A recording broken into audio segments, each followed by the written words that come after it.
Gloire à Dieu. On pourrait peut-être lire un petit passage maintenant. Je vais vous méditer, hein? Oui. Un petit passage de la Bible. J'ai eu à cœur de parler sur la femme adultère qui était condamnée à être lapidée.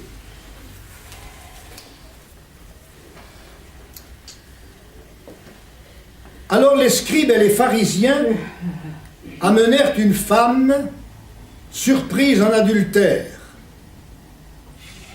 Et la plaçant au milieu du peuple, ils dirent à Jésus, « Maître, cette femme a été surprise en flagrant délit d'adultère. Moïse, dans la loi, nous a ordonné de lapider de telles femmes. Toi donc, que dis-tu » Il disait cela pour l'éprouver, afin de pouvoir l'accuser. Mais Jésus, s'étant baissé, écrivait avec le doigt sur la terre. Comme il continuait à l'interroger, il se releva et leur dit, « Que celui de vous qui n'a jamais péché jette le premier la pierre contre elle. » Et s'étant de nouveau baissé, il écrivait sur la terre. Quand ils entendirent cela, accusés par leur conscience, ils se retirèrent un à un, depuis les plus âgés jusqu'au dernier. Et Jésus resta seul avec la femme qui était là au milieu. Alors s'étant relevé, et ne voyant plus que la femme, Jésus lui dit, « Femme, où sont ceux qui t'accusaient? Personne ne t'a-t-il condamné ?» Elle répondit, « Non, Seigneur. » Et Jésus lui dit, « Je ne te condamne pas non plus, va et ne pêche plus. » Seigneur, daigne bénir ta parole pour nos cœurs, que nous comprenions bien ta parole. Merci, Seigneur, parce que tu es venu pour sauver et pas pour condamner. Tu n'es pas venu sur la terre pour juger les hommes. Tu n'es pas venu pour condamner, mais tu es venu pour les sauver. À toi la gloire, Seigneur Jésus. Merci, notre Sauveur. Tu es merveilleux. Amen. Amen. Alors, j'ai essayé de bien imager la chose pour qu'on comprenne bien comment ça s'est passé. La religion de ce temps-là, la religion officielle, c'était un petit peu comme les musulmans aujourd'hui, ils ne croyaient pas en Jésus. Et les prêtres de la religion étaient donc contre Jésus. Ça les embêtait, parce qu'il faisait des miracles, il y avait des guérisons, il a même ressuscité Lazare, et les gens croyaient en lui, et toute la foule allait à lui. Et eux disaient, mais qu'est-ce qu'on va faire? Ils vont changer, ils vont aller avec lui. Il faut absolument qu'on fasse quelque chose. Ah oui, mais tout le monde y va. L'autre jour, il a ressuscité Lazare et les gens vont... Mais oui, mais c'est parce que c'est par le diable qui fait des miracles. Il n'est pas d'accord avec notre religion, donc il vient du diable. Il faut qu'on fasse quelque chose. Ben oui. J'ai une idée. Il y en a un qui dit, ah, le rabbi, il a toujours des bonnes idées. Oh, on va voir qu'est-ce qu'il va nous dire. J'ai une idée. La femme que nous avons trouvée, la femme adultère, oui, qu'on a découvert, oui, on ne peut pas dire que c'est pas vrai, c'était manifeste, oui. On va l'amener à Jésus, oui. Et alors on va lui dire, voilà, cette femme, elle a commis adultère.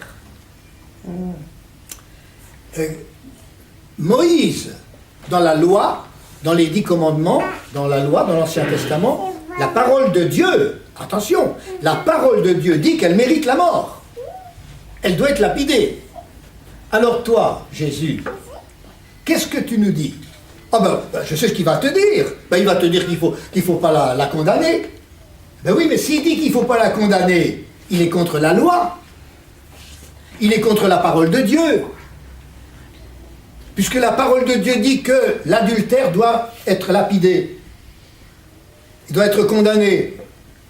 Ah oui, il a raison, hein, c'est pas bête.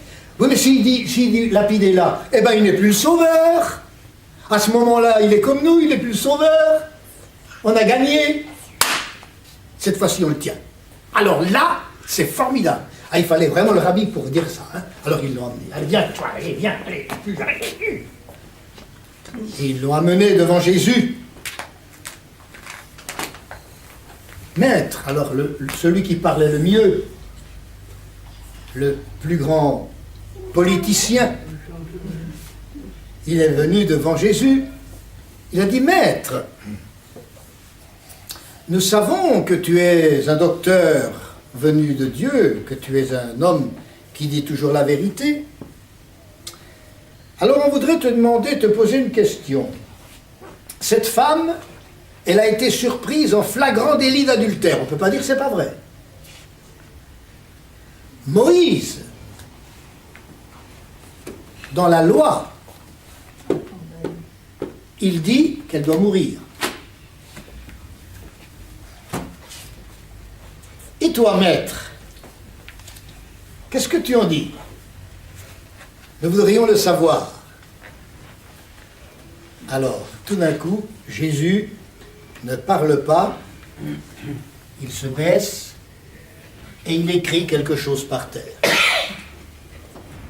La Bible ne nous dit pas ce qu'il a dit, ce qu'il écrit. C'était peut-être le nom d'une prostituée dans laquelle ces messieurs étaient allés, ou une boîte de nuit de ce temps-là, je ne sais pas. En tout cas, il a écrit quelque chose par terre pour leur montrer qu'il les connaissait. Alors, ils n'ont pas tout de suite regardé. Hein. Alors, ils ont dit, Maître, Maître, nous voudrions savoir ce que tu en penses. Et tout à coup, Jésus s'est levé. Il a dit que celui d'entre vous qui n'a jamais péché, lui jette le premier la pierre.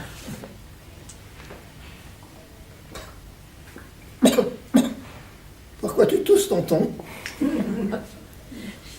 Alors, ils ont regardé. Il y en a qui ont commencé à partir. Ça a commencé par les plus vieux, finir par les plus jeunes. Puis... Tout le monde est parti. Ils partaient tous. Il n'y en a qu'une qui n'est pas partie.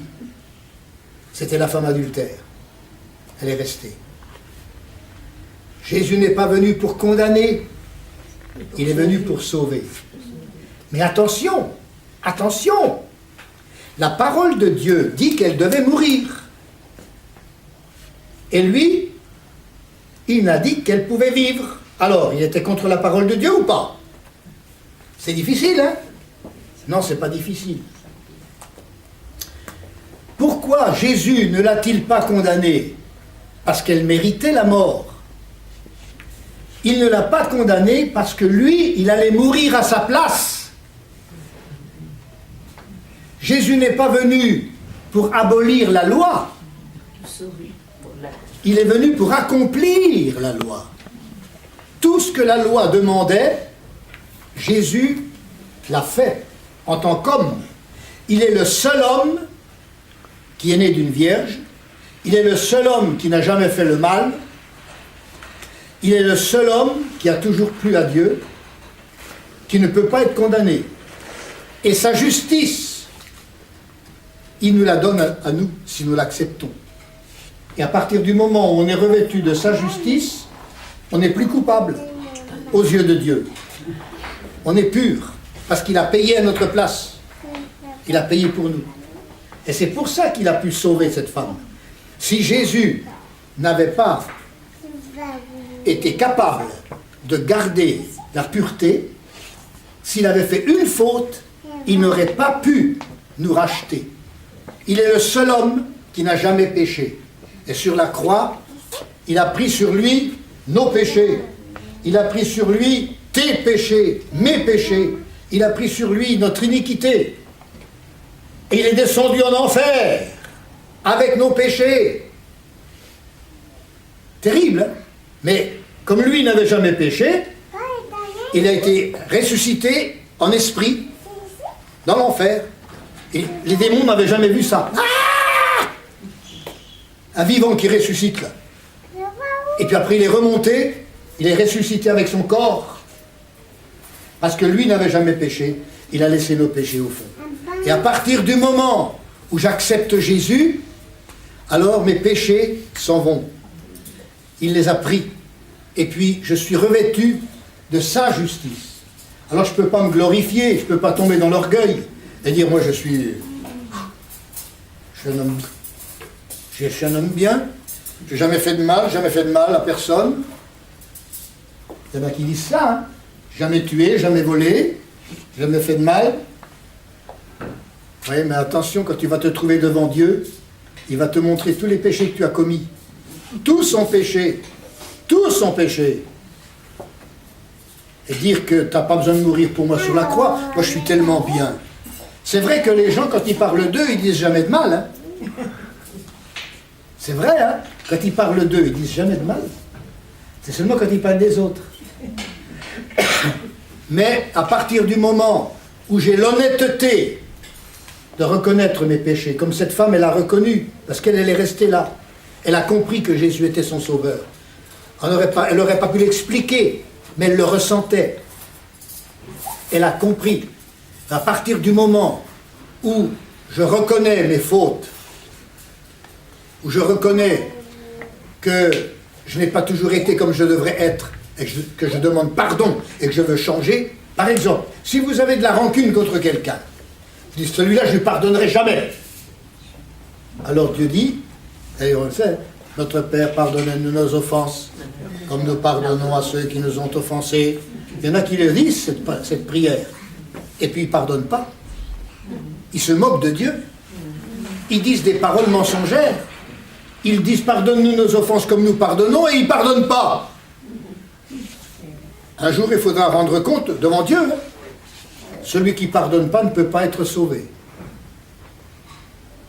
Ne peut pas être sauvé. À partir du moment où je dis, Seigneur, ils m'ont fait du mal, mais je leur pardonne. Et je te demande de les sauver.